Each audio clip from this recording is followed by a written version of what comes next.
A new hero announced today, kind of interesting looking, although he does kind of look familiar. We got a new Shadowkin legendary.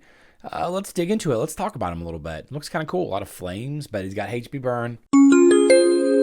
What is up, Raiders of Teleria? My name is Charlie. This is New Raiders Only, and we've got a new legendary added in. Ishiyama, the Immovable. You're not here yet, I guess. Am I mistaken? Maybe it's not. Maybe he's not in the game yet. Oh, there he is. Oh, wait. No, this is Michinaki. This is a different Shadowkin. Could have fooled me. Anyway, we have a brand new legendary coming. This is a Shadowkin legendary. Let's take a look at Hell Hades, I guess. Kind of a different opportunity to take a look at a champion. To kind of take a look at what we've got here. So, increases allies' health in all battles by 28%. Okay. We've got Burning Comets. Attacks enemy 2 times. Each hit transfers a random debuff from this champion to the target. Okay, cool. That sounds like the tree hugger champion that we just talked about in yesterday's video. Interesting. If this champion is under any debuffs when attacked, counterattacks with this skill. Okay. And then bonus damage as you level it up. So counterattacking to remove debuffs when attacked if he's got a debuff. That's pretty nice.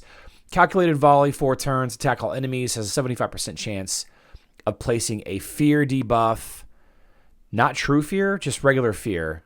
A 25% decreased critical damage debuff and a 30% decreased crit rate debuff on all enemies for 2 seconds. Wait, a 25% decrease. Oh, critical damage and critical hit rate. Got it. Okay, these debuffs cannot be resisted by enemies who are already under 2 or more debuffs. So we have more damage, a higher chance to land, and a cooldown, so down to 3. All right. Finish them. Finish them. Attacks one enemy will ignore 25 of the target's defense, will ignore 50% of the target's defense instead. If the target is under 2 or more debuffs, places a block damage buff on this champion for 2 turns. If this attack kills an enemy, attacks one enemy, ignoring 25% of target's defense. Add savage artifacts on this guy, and you're ignoring. You're ignoring a lot more of the defense. Interesting. Ignore 50% of the target's defense instead if the target is under 2 or more debuffs. So his A1 helps push debuffs onto enemies that attack him. And then you have the second attack, a fear, decreased critical damage, and decreased critical hit rates debuffs. And then finish them, puts a 50% ignore defense. No, the attack will ignore the defense if the target is under debuffs. And it puts a block damage buff on this champion. Okay. Block damage buff on this champion. Plus 10%, plus 10%, -1 cooldown. And then the passive, whenever an enemy resists a debuff placed by this champion, the next debuff placed by this champion cannot be resisted. So debuffer extraordinaire.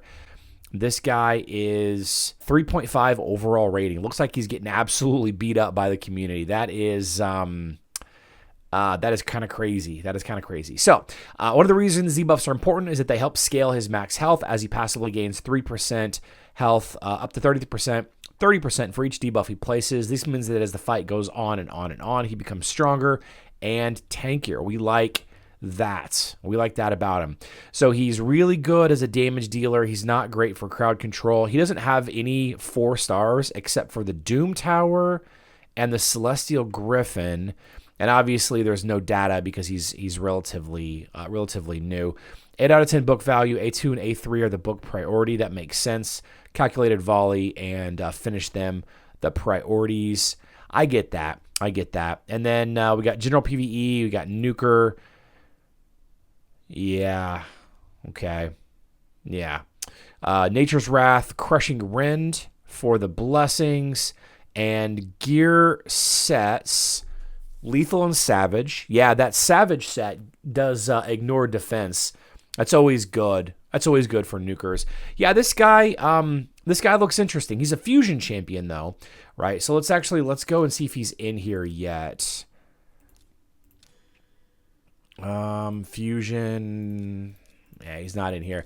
Fusion champion. I don't really know I don't really know yet exactly how you get this guy. I've watched a couple of videos on him, but that's not really what I want to talk about in today's video. What I really want to talk about in today's video is the problem that this game has long-term for free-to-play and budget players is you're just never going to see this legendary, right? Now, you might get lucky, and I got a Primal Shard.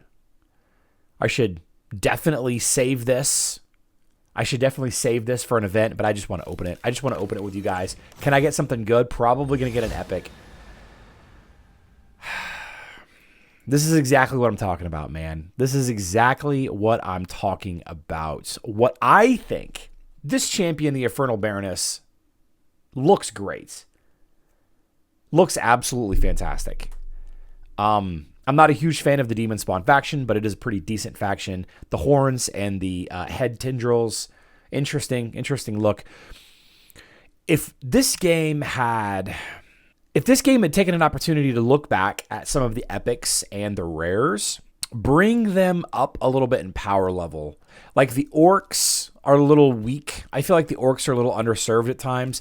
Relying on the legendaries is a problem for the average player because you just don't see legendaries. We have the double drop, right? The double, let's see, here we go. The extra legendary, but you got to get a legendary first. You know what I mean? You got to get one.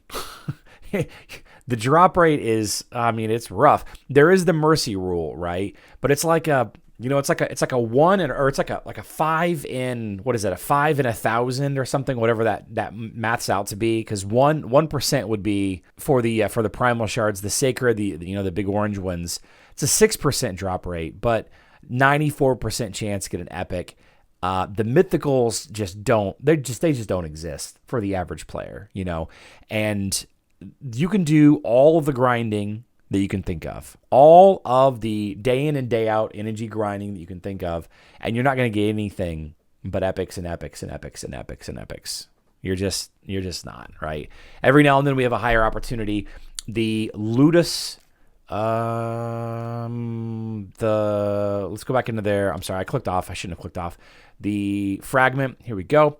The Ludix Artor situation, this guy, pretty good, right? And you do get him for free. This is nice. This is good. This is great for the free-to-play and the budget player, but man, I mean, it's a problem. And it's, in my opinion, as a new player, it is the number one thing that I see in all of the video comments that I watch, in all of the Facebook comments on the official posts, in the Discord chats, on the Reddit posts. It's like one of the biggest complaints that people have is no matter what you do, you know, until you get Armands or, you know, whatever, you're just out of luck in some of the higher end content. Sure, you can piece together some Hydra, Chimera, Dragon's Lair. Sure, you absolutely can. But man, the amount of people that are dumping legendaries into the extra legendary event that are not going to see a single thing, like it just feels really bad. You know what I mean? It feels really bad. The players are going to go in and they're going to go into the shop and they're going to buy a bunch of, they might buy a stack of primal shards, like they're, $5 for one, 25 for four, right? It's a good day to have them today. I'm just not that excited about this guy. I'm just not as excited as I am about Ludix Artor. Check out the Hell Hades write-up on this guy. It's the full guide is coming soon. Obviously, he's not here yet, but he will be a little bit later on. Crazy. This says OP new fusion, but I mean, how you gonna get him? I love you all. Good luck in Teleria.